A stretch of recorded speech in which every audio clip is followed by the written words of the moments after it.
Jason was a great dude. It's not much more than that. It's the kind of thing where he deserves it, his family deserves it, like, down to the core.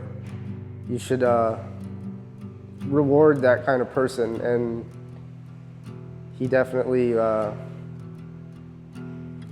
makes things like that, made things worth it for other people when he would do stuff. So, I mean, if anyone was out there that he was trying to help do something, he would do it, no questions asked.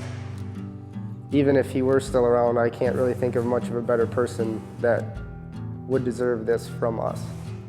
I have so many memories of Jason, funny moments.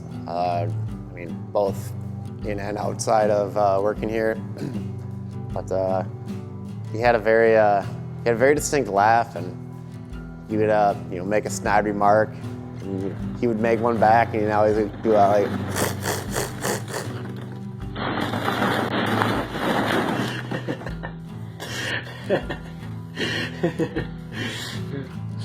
And I always remember that about Jason. The fact that he loved like trance techno music. He always talked about, older people would look at him, how do you listen to this music? And he'd be like, I grew up listening to this music. Talking about like, Mario, Nintendo, and kind of like that techno music. That was Jason. He was like a robot, We'd always tease him when Jeni was pregnant with Lucas. I'd be like, oh, Jason, when are you gonna program Lucas how to talk and this and that? Because, he was that's his mindset. But he was a very lively and happy character. He had we just got a ferro arm here. And I remember him walking around the shop, he had the ferro arm box on him, and he's walking around, beep, beep, beep, I am ferro arm. And like, he was just a blast to just be around. Like, he'd always make you smile, always make you laugh. It's kind of a funny thing. I think he always used to wear a flame hat. I don't know if anybody else has brought this up, but it's pretty funny. He always had a flame hat, and he was always smiling and laughing. He's always in a good mood. He's always cheery. He's always being super friendly and always like to joke around. He's very easygoing. I guess the first thing that comes to mind is the mustache and the flame hat. I also remember he was always working on his own projects or projects for somebody else. He was always willing to help others out. He was always looking to do something extra for somebody, and he helped me out a lot in my endeavor to finish a project of mine that's still not finished. But he just a really helpful person, really. All the way through. Always wanted to just get things done with somebody. Jason was our lead CNC machinist for quite some time.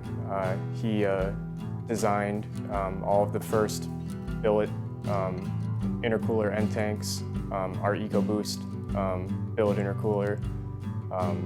Pretty much went through any programs that we had, refined them, made them so that we could do them fast and still at a high quality. I think Jason opened a door for modern that didn't exist prior to him coming on board. We didn't have the skill sets in terms of CAD design, CAM programming, and CNC machining until he came on board. A lot of the CNC work that Jason did for us was very, very good. He was a very, very talented person with, I don't know if people are aware of this, he's a very rare individual. Most people aren't. They're either CNC operators or they're CNC programmers, or they're, with SolidWorks drawing people that draw and engineer stuff. He could do all three.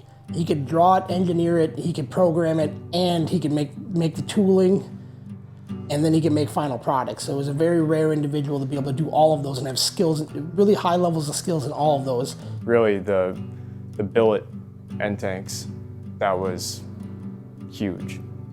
Like, that took our MAP products to a whole nother level. High quality, 6160 aluminum that we machined in-house. It was all done here. That was all him.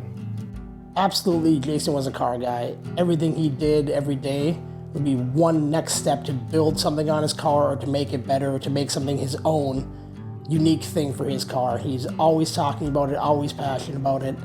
His Galant was one of his favorite things. He's working on that thing as long as I had known him.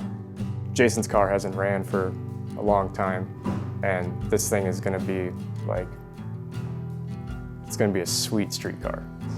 It's, turbocharged 2 liter, it's 4G63, but slapped in a family sedan, 4 doors, more people in there, the more fun you can have.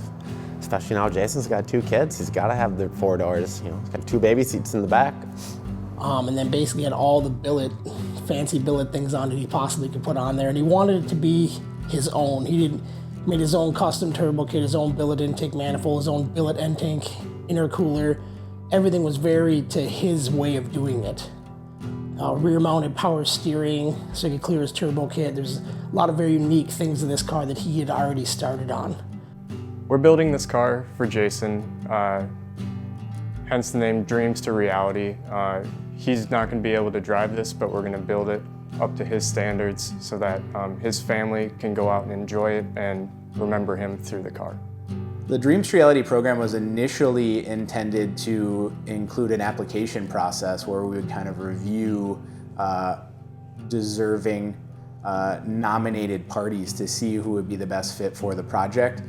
This one, when we learned about the tragic passing of Jason based on the machining accident, it just seemed obvious that this was going to be the route we were going to go, knowing that he hadn't yet completed his project.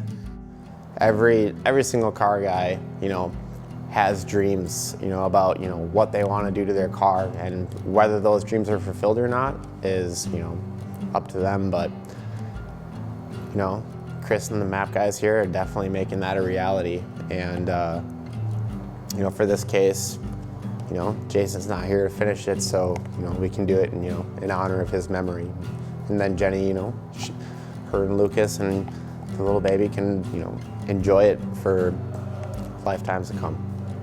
I think this is a really special undertaking that we're doing, where we're building a car for someone who won't get to enjoy it, but his family will. A lot of my friends have a lot of project cars, but if they weren't around, who would finish them? We're trying to finish someone's dream, through what we remember of them. Jason's had a huge impact, like I said, on a lot of people that worked at MAP, and felt like it was just kind of like the perfect fit, that, this car meant a lot to Jason, it means a lot to Jeni, so it's awesome that we're doing it. I mean, if he was here, I just remind him how much everybody cares about him and how important he is to everybody in the community. He became a dad a year or so before I became dad. And watching him do some of the stuff like leave his job here to take care of his family really kind of struck a chord with me, because before that, I was pretty self-absorbed with my own projects and stuff like that. And watching him selflessly just pick up and go to make sure his family was taken care of, that was a pretty special thing, really. You can leave this earth at any time.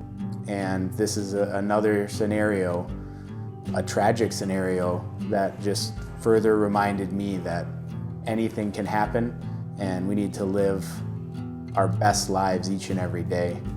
We've talked about it, how he wants to get it done so many times, and I've helped him work on it a lot. When he was here, and it's gonna be a sweet ride when it's done. I'm excited to see it.